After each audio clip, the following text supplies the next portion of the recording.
Hey, what's everybody doing? Welcome back to Ultimo Gallos. Well, you just call us the weekly wrestling wrap-up, but this one's on the weekend because I watched a lot of wrestling since last Wednesday.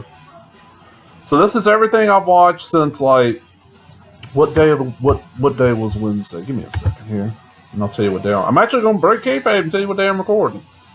Ooh. Alright, Wednesday was the 25th. It's the 28th, but I've already watched a pile, and I don't want these videos to be super long, so I was like, fuck it. I'm gonna do it now.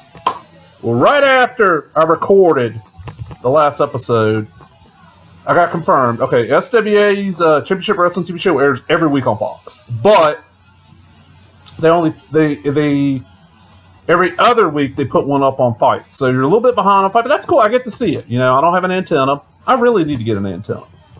So let's start with that. That's the first thing on my list here. Man, this mask causes my mustache to tickle my nose. I'm going to have to trim my mustache up. All right, starting off. And speaking of SWA, we got SWA Season 2, Episode 18. First match, Melandro, who I really enjoyed last time I saw him, versus Dax Savage. Well, it kind of shows that he's a rookie. He's learned, and he seems to be improved with every match, was always good. So we start off the match here, I'm wondering, is Melandro maybe related to the Samoan family? Everybody, is Melandro Samoan? I don't know. Never seen his face. He's always wearing a mask, but he's got the darker skin tone. He looks like he might be Samoan. Really, in this match, there's Melandro does a really nice suplex into a reverse facebuster. And this is nice seeing Melandro, and what really wasn't a squash match, but wasn't that really stand out about the match. And then at the end of it, after the match is over, Nick Wonder comes out to tap Melandro. So I guess we're building up the feud between them two. Might be interesting. I'm not the biggest Nick Wonder fan. I need to see a little bit more of him. But Melandro's impressing me. I'm really impressed by Melandro. And then we get our main event. Because they only got 2 matches this time, but that's cool. As long as the matches are decent, Main event, the Sons of Titan, which is Lucas Ross and Barry Wolf with Billy D. McLean versus Brother Heavenly Love. And now, I know, always in SWA, they'll just call this guy the son of JYD. Mike Carter. That's the name he wrestles under. Yes, he wrestles as Mike, the son of JYD Carter. I've always heard him announced as Mike Carter, or Mike, the son of JYD Carter, or Mike Carter, the son of JYD. I don't really know why. And I've been told by somebody that was in SWA one time that they were told you always call him son of JYD. You don't call him Mike Carter. I don't get that, because honestly, the crowds that SWA draws, it's a lot of kids, and them kids don't know who JYD is. I mean, God, it's been how many years? JYD died in what? Was it the early 2000s? It's been a long time since JYD passed. But this is the match, last week's episode, you had Lucas Frost taking on Brother Heavenly Love. Him and Barry Wolf ended up, beating the hell out of him. Mark Carter came out to make the save. So this should be a good match. It really should be. Frost and Wolf are a damn good tag team. And that's kind of weird. I always think of Lucas Frost as like a singles wrestler, even though when I first started seeing him, God, I hate this. I really got to trim this mustache. When I first started seeing him, he wrestled mostly as a tag wrestler. It was him and, give me a second, Cool J Steele. They started off as the Forest County Foundation, then they became the Future Foundation. Now you go back on the channel here you're watching this on, you'll find... You'll find some of their matches. A Cool J Steele, if you're out there, man, I miss you, brother. Enjoyed every match I saw you in. Whereas Barry Wolf, I always saw as a singles guy, even though I knew, when I saw him live, I always saw him singles, even though I knew he was part of a tag team years ago called the Whiskey Hangover. It was him and Ron Horn. Great little tag team. They had a nice little series against, oh God, what were they calling themselves? It was in Mississippi Championship Wrestling. Capital City Muscle, which was, the guy that now wrestles is Kurt Matthews. I'm not going to say what name he wrestled as back then, because I think that's actually his real name. And the other guy wrestled for a while as Rumble O'Reilly, and then he just disappeared. Anybody out there knows what's up with Rumble O'Reilly? I'd love to find out. He's one of those guys I always end up talking comics with. And that's one thing I'll point out. I found a lot of these independent wrestlers in Mississippi, Louisiana are all comic fans. You know why? But and Brother Love comes out in his outfit, and I know facially he looks like Ahmed Johnson. Like he's Ahmed Johnson's, slightly shorter brother, but not near as heavy. Carter, I'll give Carter this. he's got every one of JYD's mannerisms down. I mean, he really, I saw JYD in like Mid-South UWF. Well, Mid-South, he never made it to UWF. I think by the time they were UWF, he was gone. And, you know, then I saw him in WWE, of course. Saw him in WCW. Or was it WCW? Yeah. Yeah, by the time he got there, it was officially WCW. And he's got all the mannerisms down. I mean, the guy, good little wrestler, really nice guy. Got to talk to him quite a few times. My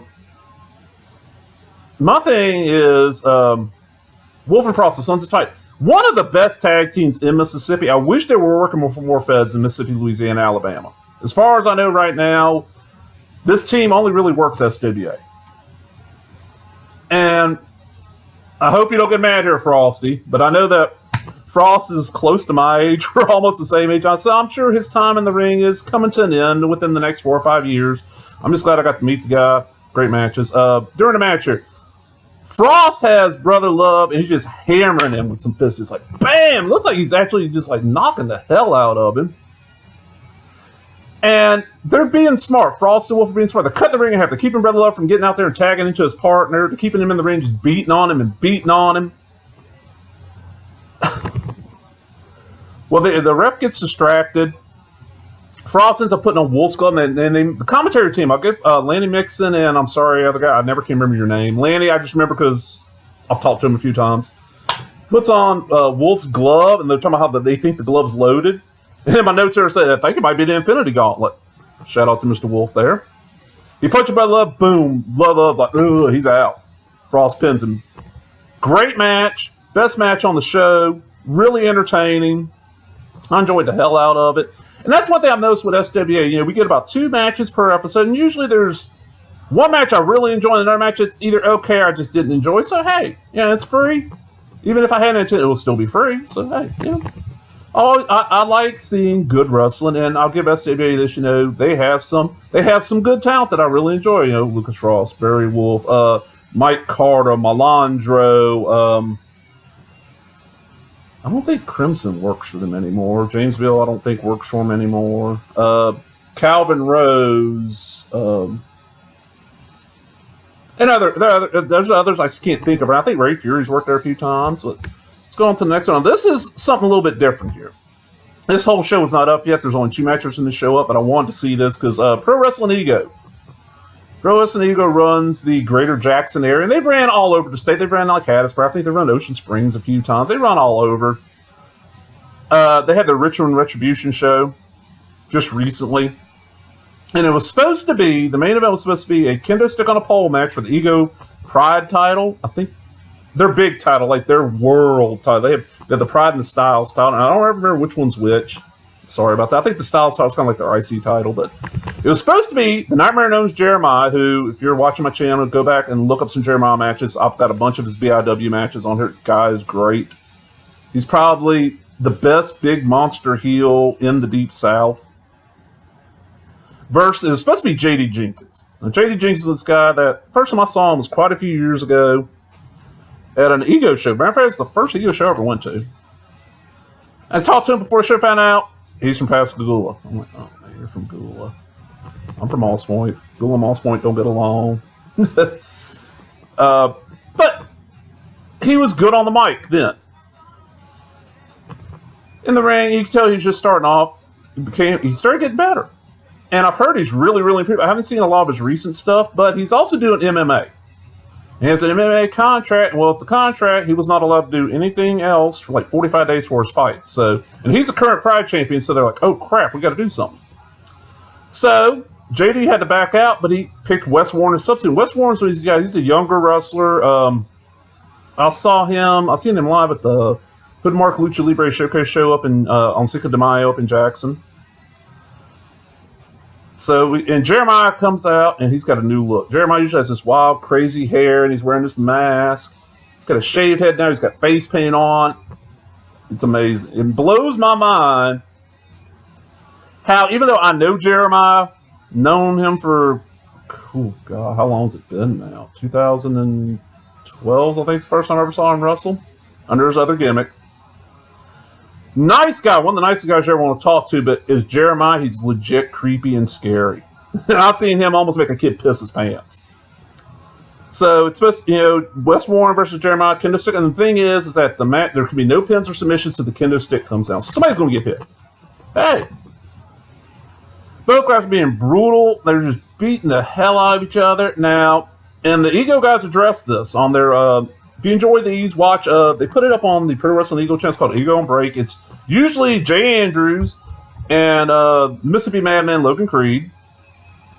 And it's just them two sitting in a car talking about what wrestling they watch that week. Sometimes Jay's ordered some like wrestling stuff and shows off. Interesting little show. Matter of fact, watching theirs made me decide, I want to do something like this. But, I'm focusing a little bit differently. I watch a lot more wrestling than Jay can because Jay's got kids. Jay is busy. And also, I learned that Jay does not have high-speed internet because he happens to live way out in the middle of the country. Okay. Understandable. They addressed this. The crowd was small. I think Jay said it was like 49 paid. It's like, man, that sucks. Because this match was really good. This is a match. That's why I'm hoping after. Matter of fact, if you watch this, if this sounds interesting, go watch this match. This was a real good match. More people should see this match. Well, crowd, and also the crowd's kind of quiet. I'm like, man, this crowd's dead. I don't know why. There's a great suicide dive by Wes Warren to the outside.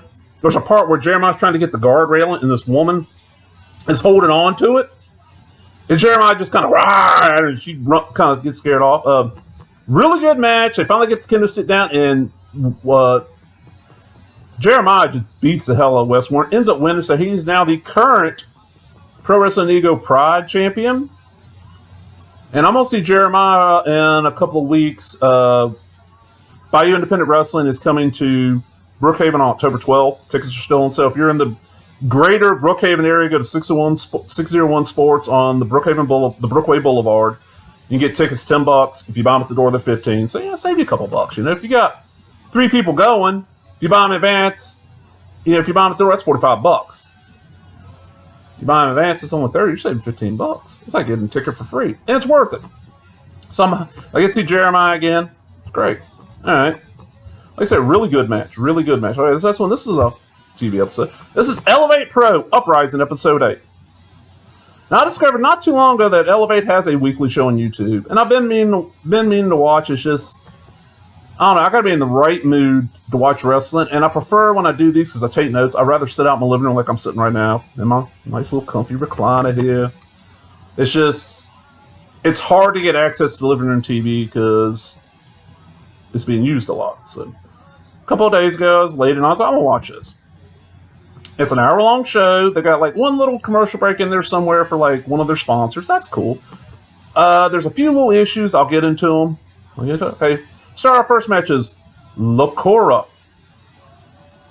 also known as Lucha Locura. This is a guy who's been wrestling all over the Deep South for quite a while now. First time I saw him was at a Gulf South Wrestling show, which I think is now known as Revolt Pro. But I've seen him on Elevate shows. Matter of fact, I gotta find it. There's a Lucha Locura versus Alex Cruz match from the second Elevate Pro show that I have that I need to upload. It was on YouTube, and I was asked to take it down because they didn't want the whole show up. I suspect there was other reasons it was asked to take it down. I'm not going to go into that. But it's Locura, and this is Return to Elevate Pro. I don't know how long ago this was filmed. Versus Shane Bender. The only reason I know Shane Bender's name is because the commentary team said it, because there's no on-screen graphics. Cryon, I think is the actual word for it. Saying that, and that's something, it's not that hard to do. If you get video editing programs, you have the way to do this. It'd be nice. That's one thing I'd like to see them do, is put that up there, because that helps. Because a lot of times when I'm watching, I don't pay attention to commentary that often. I've never really been one of those guys that pays close attention to commentary on wrestling matches. I kind of watch the match for the match, which is weird because I do commentary sometimes. But anyway, I've been on Locura fan for a while now. Commentary team, somehow Shane was trained at Sept Rollins School. Makes me wonder if this school's kind of like the old Shawn Michaels TWA, where Shawn Michaels owned it, but he didn't hardly train anybody. It was mostly, was it Rudy Boy Gonzalez doing the training? There's this neat move Locura does where he gets Shane Bender's like down on his knees, and he traps his head between Locura's knees, and just slaps the hell out of him. It's just like bam, open-handed slap, and man, it leaves a mark. Now, one thing I noticed is that the ref in this match, and I know Elevate Pro and SWA have a connection because they use some of the same talent. The ref looks just like the one that the Sons of Titan beat up on episode 18 SWA TV. Might be. This really feels like a match where, LaCourage is coming back, so they're feeding him a younger guy, rookie, kind of help build him back up. Then I see LaCour does another move I've never seen this, where Shane's trying to do a leapfrog, and LaCour just grabs his legs and face plants him. Never seen anybody do this. Don't know why, but great move. Shane attempts a hurricane on the outside, and LaCour blocks and powerbombs Shane on the apron. The hardest part of the ring. There's no give there. That's like, it's like I've mentioned something I wrote recently about how every match I've been seeing recently, there's been a Canadian destroyer, and there's a lot of spots on the apron, and that's gotta hurt. I mean, I don't know how many people out there, watching this know, you always say, they always talk about, people hear fans about, the ring's like a trampoline, it bounces. Well, it does, but there's, bituminous pad and usually on most rings, and then plywood, and then metal. So it's got a little give, but it ain't a trampoline. But that outside edge, there is no give there. That is rock hard. I've watched many a ring be put up and put together, and it's like, man, it blows my mind. Then Shane ends up hitting a top rope Hurricane Rana. Nice move, well executed. Then immediately hits a frog splash and barely even gets one cast light. The rest hand barely hits him after one, and LaCour's pop up. LaCour ends up winning what they call the Lucha Drop. I don't know what it is. Good little match, entertaining. Nice way to kind of reintroduce LaCour to the Elevate fans. Then we get our next match. Now, this is kind of an odd match to me because there's a couple of interviews before this with Dale Springs, the man below par, who I've seen in SWA before, and Marcos Espada, never seen before, and they're the Continental Cup champions, which I guess is their tag belt. I don't know. I'm not up to date on Elevate Pro. I've been to 2 Elevate Pro shows. I went to the very second show, which had Pentagon Jr. versus Steve Anthony. Fucking amazing match. And then I went to the one they had in Gulfport at the Laser Tag Arena, where Gregory James was their champ at the time, and he fought John Saxon. Really good show. Not that many people showed up. If you look through my channel here, I got every match from that uploaded. It was great because it was one of the few times I've got to go wrestling with my cousin, who, like me, we both have a huge passion for pro wrestling because of our grandmother. My cousin, not my cousin. My cousin who was going as Mr. Wrestling 400. But they're the tag team of Dale Springs and Marcos Espada, and they're doing the tag team partners that don't get along gimmick, which sometimes can be good, sometimes can't. Taking on Minotaur. I love Minotaur. Minotaur is one of those guys, he's been around forever, it feels like, on the southern scene. And it's a damn good wrestler. I've seen him live many, many times. Really enjoy it. And really nice guy to talk to. And he's teamed up with the Dark Horse, Nick Marcos, who I've seen on SWA before. He's okay. My thing is, I'm trying to figure out who the face team is in this, match, because Minotaur and Marcos, I'm pretty sure, are heels. I've never seen Minotaur as a face, but Dale Springs acts like a heel. And pretty much the match is just Minotaur beating the hell out of the other team. He's a big old power guy, and it's just... And the other thing I love about Minotaur is, and I know this is not anybody's fault, but he's one of the few wrestlers in the Mississippi, Louisiana area that is not only taller than me, but just big, big old guy. And I understand you can't control how tall you are. It's all genetics. And I'm a tall guy, but Minotaur is just huge. I mean, he dwarfs me, and I was like, yeah, this is amazing. Espada ends up hitting like 2 really nice suplexes in a row. It kind of impressed me. Marcos Espada, never seen before, really impressed me in this match. And then, of course, towards the end of the match, you start seeing that Nick Marcos, and that's kind of throwing me. You got Marcos with a C, Nick Marcos, and you got Marcos with a K. Maybe a name change for one of these guys? But you see that Nick Marcos and Minotaur are not getting along. But they end up working together enough to get the pin, and they're the new Continental Cup champs, Nick Marcos and Minotaur. I think they call themselves the Billionaire Club. Decent little match, entertaining, about as entertaining as the first match. And then we get what is our main event. We get Killian King, crazy Killian King, versus Robin Reed versus Skylar Moore. Now, Skylar Moore is the Elevate Pro Women's Champ. I've seen Robin Reed one time before. She was at the first Elevate Pro show I hit. She took on Hyan. And I'm pretty sure Robin was trained at Booker T's reality wrestling group out in Houston. Killian comes out with a stuffed animal. She tosses a bunny, which kind of reminds me back in the day of the Mississippi Madman, Logan Creed, and Mr. Quackers. Triple threat match. And it's a single pin from what I understand. I'm watching. Decent little match. Skippy is the ref. If you ever watch any old Power Slam or Wildcat stuff, Skippy was the ref there, and he's damn good little ref. He's known for doing the Carlton dance from Fresh Prince. Remember there was a battle royal at one of the a Royal Rumble style battle royal, one of the Power Slam shows I went to, where Skippy actually got entered in the match. He got in the ring, he did the Carlton dance, and everybody came after him, and he just jumped over the rope. He's like, screw this, I'm out of here. Skylar ends up winning what they call a stalling DDT, which kind of jumps up and hooks the person and just waits a little bit before she drops it. The only issue is from the angle it's filmed at, and I know they had two cameras going because there were multiple angles. It's just very obvious that the other girl's just holding her up. Robin Reed impressed me. Skylar, yeah. Killian. Yeah. Okay, match not as good as the last two, but, you know, for the show, it wasn't bad. Well, I decided I'm going to start watching Reality of Wrestling again. It is on the FITE app, but they're like way behind, I've noticed. So I'll start looking on YouTube. And what made me start watching this again is, as I mentioned earlier, Jay Andrews, Mississippi Madman, Logan Creed. They do the thing, and I asked on one of their videos, hey, you know, do you watch reality wrestling? Do you watch this? And Jay started watching reality wrestling. So I was like, I'll give it a shot. And this week we get 3 matches. 2 are from the Rise to Wrestling Royalty Tournament. And the first one was Max Umberto versus Zach Mason. Somehow Zach Mason is part of the tag team champions of reality wrestling. From here in the commentary team, right?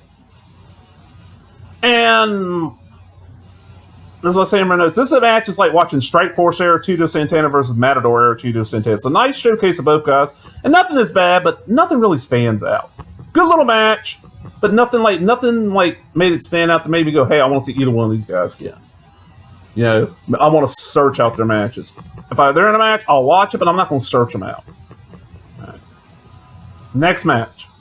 Rachel Rose versus Jenna Lynn. Now, I've seen Jenna Lynn before, I'm pretty sure, on like an Inspire Pro show. And this is another, in reality wrestling, why are y'all not putting the names up on the screen? That comes in really handy. Especially for people like me, I have hearing damage, and I don't pay attention to commentary because I got hearing damage. Jenna Lynn is a very tiny lady and does like this kung fu gimmick, karate gimmick. And it's like the first match, you know, nothing bad, but nothing really stands out besides Jenna Lynn's gimmick. And honestly, Rachel is generic blonde heel number 138. There's so many, you know, I'm prettier than. It's basically Alexa Bliss, but I'm not an Alexa Bliss fan, and she's better than this woman, but, you know, she's learning. I do love the studio-like stuff that ROW, ROW films in. It's neat looking. It gives them a unique thing. It reminds me of, like, when I was a kid watching the Memphis studio wrestling and, you know, shit like that. Towards the end of the match, Hyan, who I just mentioned, runs in and beats the hell out of both of them. And Hyan is really good. This is a woman that I'm really surprised she has not gotten, you know, Ring of Honor, NXT, you know, one of the bigger groups. I'm really, really surprised. Seeing her on one of the Ladies Night Out shows not too long ago, really good. That's on YouTube. The Elevate Pro Show, of course. And the Elevate Pro Show I mentioned, it's I can't remember the name of it. But the whole thing is filmed and is up on Body Slam Media Productions. So if that sounds entertaining, go watch it. This match, you know, it just wasn't that great. Then we get our main event, and this is one I'm like, oh man. This when they talked about it at the very, I'm like, yes, because this is the first round of the. It's the first round of the Rise to Wrestling Royalty Tournament. We got Gino, the Latin Heartthrob, who. First saw him, was it earlier? It was earlier this year, I'm pretty sure, at a Bayou Independent Wrestling show. He took on Danny Chance. Impressed the hell out of me. And he's taking on, they just call him Mantel here. But I know him as Moonshine Mantell. Moonshine Mantell was one of these guys who came into BIW, and the fans just loved him. Great guy. Seen him wrestle a lot of places. Gino, seen him wrestle besides BIW and Reality of Wrestling. He also wrestled on the Hoodmark Lucha Libre show, Cinco de Mayo this year. Moonshine's the current Texas champion of Reality Wrestling. I haven't lost a match in Reality Wrestling so far, so it's going to be a good match. And as I say here in my notes, both these guys should be in like NXT, Ring of Honor, MLW, somewhere with more eyes on them because they're that good. And I've been saying that about Moonshine since 2014. Gene, I've been saying it since I first saw him. I think it was this year. It might have been late last year. Match is really well paced. Both guys getting to show off what they can do. Mantell hits Gino with this German suplex, just folds Gino in half. I love a suplex like that when they hit him and he just folds him in half. Then he gets up with he hits him with a lariat that Gino just cuts his spin and flip. That just looks brutal. It reminds me of like back in the day when Stan Hansen would hit a lariat. It looks like he's going to take somebody's head off. And then they mentioned some comment. Moonshine Mantell uses the Alabama Slam. So, of course, he's going to get props from me because you're a huge Bob Holly fan. Well, Gino ends up basically tricking Mantell into knocking out the ref. Gino grabs some brass knucks, goes to hit Mantell with him. He ducks. Mantell grabs and hits him with an Arn Anderson-like spine busters. Bam! Plants the fuck out of him. Mantell picks him up to go for a power bomb. And Gino just knocks him in the head with the knucks. He knocks him out and he gets the pin. And they mention on the commentary that brass knucks are legal in Texas now. Of course, the ref, he's knocked out over there. But as soon as Gino gets the pin, he magically recovers, counts the pin. Amazing match. Really, really good. It's worth watching this episode just for this match. Really, really good. Now, last thing I watched, and this is a little different here. There's this channel. Okay, I have a Roku, as I've mentioned before.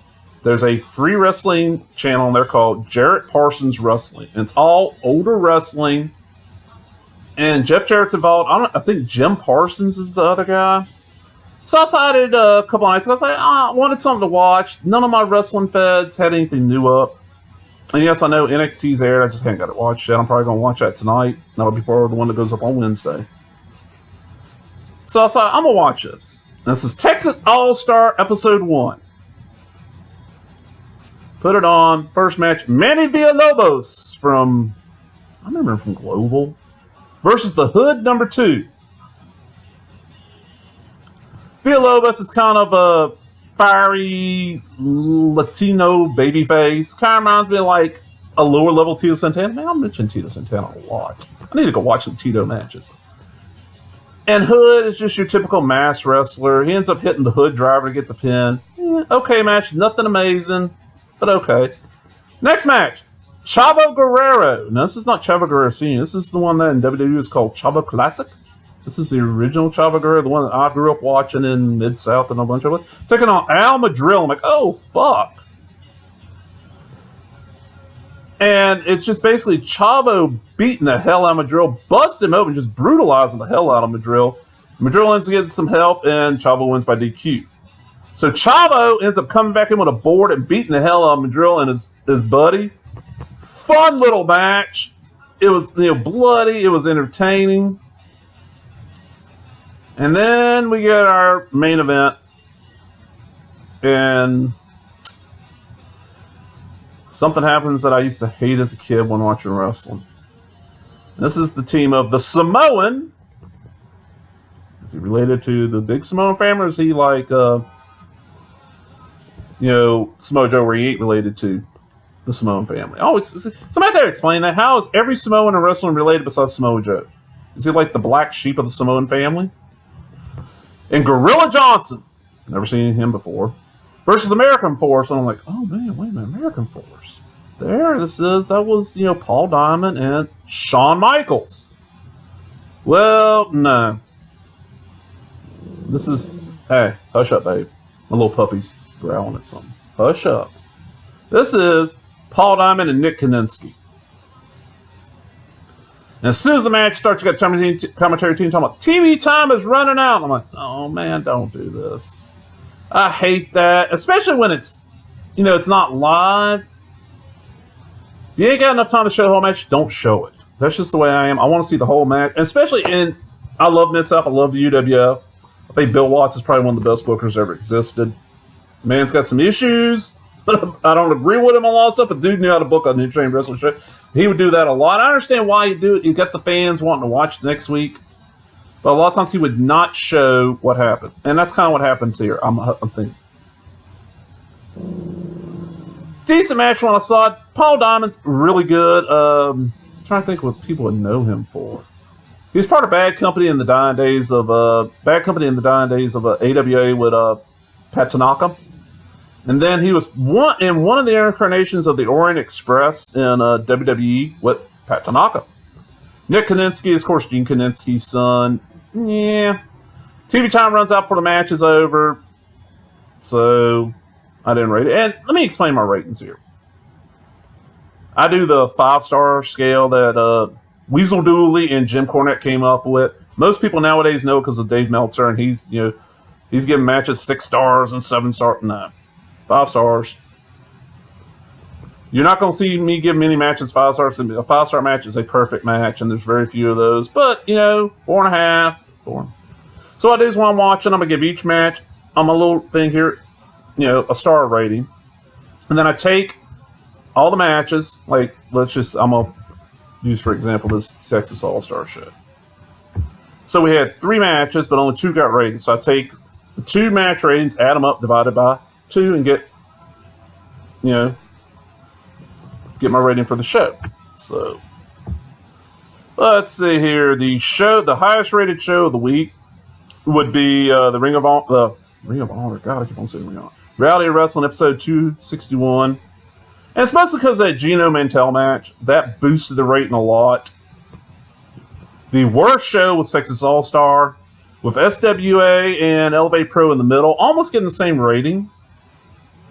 And the best match was Gino versus Mantell.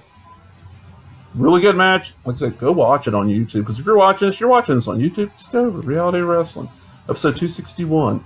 First 2 matches, you can skip that, but watch that main event. I hope everybody enjoyed this. And thank everybody for watching and leaving comments and recommending to your friends and sharing and all that crap. I really appreciate it. And come back Wednesday. I'll have another one.